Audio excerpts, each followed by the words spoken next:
চারিদিকে একদম খা খা করছিল, খুব একটা লোক সেরকম ছিল না। আর গ্রিন টি আনা হয়নি দেখে রচাই চালাচ্ছি বেশ কিছুদিন ধরে, তাও আবার চিনি ছাড়া। তো হ্যালো বন্ধুরা, সবাইকে স্বাগত আমার নতুন একটি মিনি ব্লগসে। তো যখন করে গ্রিন টি থাকে না বাড়িতে, তখন করে রচা দিয়েই চালাই আমি। আর এখন যে তোমাদের এই গাছটা দেখাবো, এই গাছটা কিন্তু বাবার পিসির বাড়ি থেকে নিয়েছিলাম, আলিপুরদুয়ার থেকে।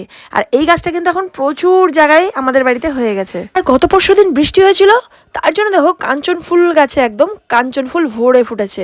এই গাছের ফুল দিয়ে কিন্তু পুজো হয় আমাদের বাড়িতে।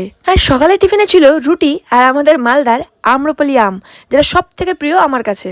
শুধু তোমাদেরকে আমটা দেখাই কেন, আমাদের বাড়ির সামনে যে মামার বাড়ি রয়েছে, সেই মামার বাড়িতে কিন্তু সামনে আম্রপলির বিশাল বড় গাছ রয়েছে। আর যখন আম হয়, মামারা কিন্তু আমাদেরকেও দেয়। একদম মধুর মতো মিষ্টি সেই আমটা খেতে। মালদাতে থাকার একটা ফায়দাই আছে, এখানে বেশিরভাগ বাড়িতে কিন্তু আমের গাছ রয়েছে। আমাদের বাড়িতেও ছিল দুধকুমারী আর ফজলি আমের গাছ, জায়গা বিক্রি করার পরে সেই গাছ কেটে ফেলা হয়েছে। আর তোমরা দেখলে এখানে ডালের বড়া দিয়ে মা করলার তরকারির প্রিপারেশন নিচ্ছিল। তারপরে আমরা চলে গেছিলাম, ব্যাংকের কিছু কাজ ছিল।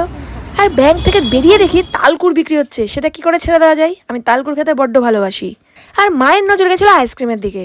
মা আমাকে অনেকবার বলেছে, আমি খাইনি। বাবা গলা তো সবাই ঠিক হচ্ছে, আবার লোভ করে বিপদে পড়ি নাকি। আর রাস্তাঘাট চারিদিকে খা খা করছিল, এতটা গরম ছিল কালকে, বাইরে তাপমাত্রা এত ছিল যে চারিদিক পুরো ফাঁকা ফাঁকা লাগছিল। যাই হোক, তারপরে বাড়িতে এসে স্নান সেরে পুজো করে আমি বসে পড়েছিলাম রূপচর্চা নিয়ে। শরীরের চর্চা, রূপচর্চা করাটা কিন্তু খুবই জরুরি প্রত্যেকের জন্য। আর লাঞ্চে কিন্তু ছিল ডালের বড়া দিয়ে করলা এক রকমের ভাজা, যেটা দেখাতে আমি ভুলে গেছি, ছিল মাছের ঝোল, আর ছিল খাসির মেটে দিয়ে এঁচড়ের তরকারি, আর ছিল আমের চাটনি। তো পুরো লোভনীয় ছিল মেনুটা। আর খাওয়া দাওয়া সেরে যখন আমি লিপ বামটা লাগাতে গেছি, তখন দেখছি মা লিপ বাম তো আমার শেষ।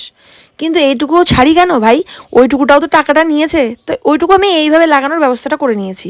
তো আমার ভিডিও তোমাদের ভালো লাগলে আমার পাশে থেকেও কিন্তু চ্যানেলটাকে সাবস্ক্রাইব করে